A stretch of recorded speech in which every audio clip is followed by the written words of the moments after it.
ಉಡಾಯಿಸೋ ಖಾರ ಬಣ್ಣ ರುಚಿಯನ್ನು ನೀಡುತ್ತದೆ. ಮೆಣಸಿನ ಪುಡಿ ಚಿಂದಿ ಉಡಾಯಿಸೋ ಖಾರ ಬಣ್ಣ ರುಚಿ. ಇನ್ನು ಇತ್ತೀಚೆಗಷ್ಟೇ ಸಚಿವ ರಾಜಣ್ಣ ಸೆಪ್ಟೆಂಬರ್ ಕ್ರಾಂತಿಯ ಬಗ್ಗೆ ಮಾತನಾಡಿದರು. ಈ ಮಾತಿನ ಬೆನ್ನಲ್ಲೇ ಈಗ ರಾಜ್ಯಕ್ಕೆ ಸುರ್ಜೇವಾಲಾ ಎಂಟ್ರಿ ಆಗ್ತಿದ್ದಾರೆ. 40ಕ್ಕೂ ಹೆಚ್ಚು ಶಾಸಕರಿಗೆ ಬುಲಾವ್ ನೀಡಲಾಗಿದ್ದು 1-to-1 ಮಾತುಕತೆಗೆ ಮುಂದಾಗಲಿದ್ದಾರೆ.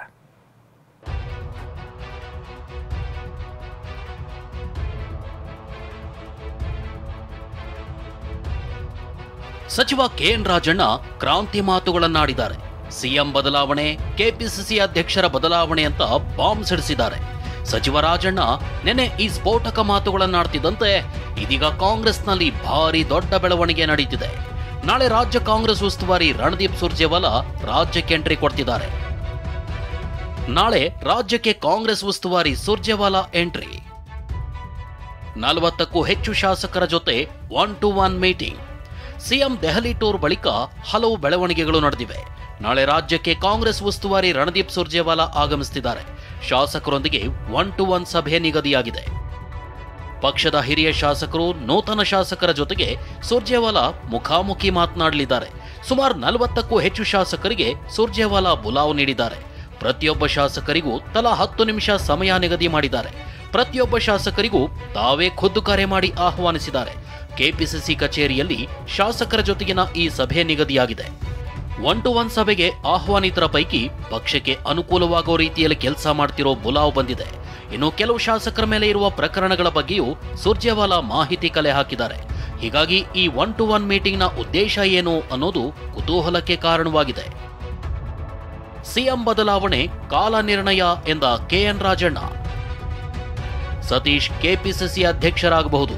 ರಾಜಣ್ಣ ಕ್ರಾಂತಿ ಮಾತು. ಒಂದೆಡೆ ರಾಜ್ಯ ಕಾಂಗ್ರೆಸ್ ಶಾಸಕರ ಜೊತೆಗಿನ 1-to-1 ಸಭೆ ನಿಗದಿಯಾಗಿರುವಾಗಲೇ ರಾಜಣ್ಣ ಈ ಕ್ರಾಂತಿಕಾರಿ ಮಾತುಗಳನ್ನಾಡಿದ್ದಾರೆ. ಸತೀಶ್ ಜಾರಕಿಹೊಳಿ ಕೆಪಿಸಿಸಿ ಅಧ್ಯಕ್ಷರಾಗಬಹುದು ಅಂದಿರೋ ರಾಜಣ್ಣ ಸಿಎಂ ಬದಲಾವಣೆ ಅನ್ನೋದನ್ನ ಕಾಲವೇ ನಿರ್ಣಯಿಸುತ್ತೆ ಅಂತ ಅಡ್ಡಗೋಡೆ ಮೇಲೆ ದೀಪವಿಟ್ಟಿದ್ದಾರೆ. ಅವ್ರು ಹೇಳಿ ಸತ್ಯ ಆಗ್ಬೋದು, ಅಸತ್ಯ ಆಗ್ಬೋದು, ಅದೆಲ್ಲ ಕಾಲ ತೀರ್ಮಾನ ಮಾಡುತ್ತೆ. ಕಾಲ ತೀರ್ಮಾನ ಮಾಡುತ್ತೆ. ಎಲ್ಲ ತೀರ್ಮಾನ ಹೈಕಮಾಂಡ್ ಅವ್ರು ಮಾಡ್ತಾರೆ. ಈಗ DK ಪ್ರೈಮ್ ಮಿನಿಸ್ಟರ್ ಆಗ್ತಾರೋ, ಚೀಫ್ ಮಿನಿಸ್ಟರ್ ಆಗ್ತಾರೋ, ಅವರು ಹೈಕಮಾಂಡ್ ಅವ್ರು ತೀರ್ಮಾನ ಮಾಡೋದು. ಅವರು ಆಗಬಹುದು ಏನೋ ಅಂತ ಅನ್ಕೊಂಡಿದ್ದೇನೆ, ಆಗಬಹುದು. ರಾಜಣ್ಣ ಹೀಗೆ ಬದಲಾವಣೆಯ ಬಾಂಬ್ ಹಾಕ್ತಿದ್ರೆ ಅವರ ಹೇಳಿಕೆಗಳನ್ನ ನೆಗ್ಲೆಕ್ಟ್ ಮಾಡಿ ಅಂತ ಸಿಎಂ ಸಿದ್ದರಾಮಯ್ಯ ಹೇಳ್ತಿದ್ದಾರೆ.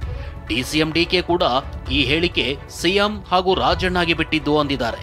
ನಿನ್ನೆ ಹೇಳಿದ್ದೀನಿ, ಅದು ಅವರ ಅಭಿಪ್ರಾಯ ಹೇಳಿದ್ದಾರೆ. ಅದನ್ನ ನೆಗ್ಲೆಕ್ಟ್ ಮಾಡಿ ಅಂತ ಹೇಳಿದ್ದೀನಿ.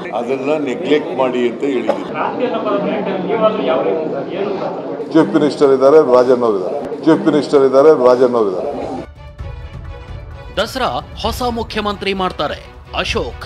ಕಾಂಗ್ರೆಸ್ನಲ್ಲಿ ನಡೀತಿರೋ ಈ ಬದಲಾವಣೆ ಚರ್ಚೆ ಬಿಜೆಪಿಗೂ ಅಸ್ತ್ರವಾಗಿದೆ. ಈ ಬಾರಿ ಹೊಸ ಸಿಎಂ ದಸರಾ ಮಾಡ್ತಾರೆ ಅಂತ ವಿಪಕ್ಷ ನಾಯಕ ಅಶೋಕ್ ಭವಿಷ್ಯ ಹೇಳಿದ್ದಾರೆ. ಈಗ ಪ್ರಾರಂಭ ಅದರದ್ದು ಟ್ರೈಲರ್ ಈಗ ಬರ್ತಾ ಇದೆಯಲ್ಲ, ಈಗ ಮಂತ್ರಿಗಳೆಲ್ಲ ಹೇಳ್ತಾ ಇದಾರಲ್ಲ, ಒಬ್ಬರು ಭಾರಿ ಬದಲಾವಣೆ ಕ್ರಾಂತಿ ಅಂದ್ರೆ, ಇನ್ ಕೆಲವರು ಇಲ್ಲ ಸ್ವಲ್ಪ ಕ್ರಾಂತಿ ಅಂತಾರೆ. ನನ್ಗನ್ಸುತ್ತೆ ಈ ಸರಿ ದಸರಾ ಅವರು ಮಾಡಲ್ಲ, ಪಕ್ಕ ಹೊಸ ಸಿಎಂ ಮಾಡ್ತಾರೆ. ಒಟ್ನಲ್ಲಿ ರಾಜಣ್ಣ ಮಾತು ಅದೆಷ್ಟರ ಮಟ್ಟಿಗೆ ಸತ್ಯವೋ ಗೊತ್ತಿಲ್ಲ. ಆದರೆ ಸುರ್ಜೇವಾಲಾ ಆಗಮನ ಸೇರಿದಂತೆ ಕಾಂಗ್ರೆಸ್ನಲ್ಲಿ ನಡೀತಿರೋ ಗುಪ್ತ ಬೆಳವಣಿಗೆಗಳು ಇಲ್ಲೇನೋ ನಡೀತಿದೆ ಅನ್ನೋ ಅನುಮಾನ ಹುಟ್ಟಿಸ್ತಿದೆ ಅಂತ ರಾಜಕೀಯ ವಲಯದಲ್ಲಿ ಮೂಡಿದೆ. Bureau report, TV9.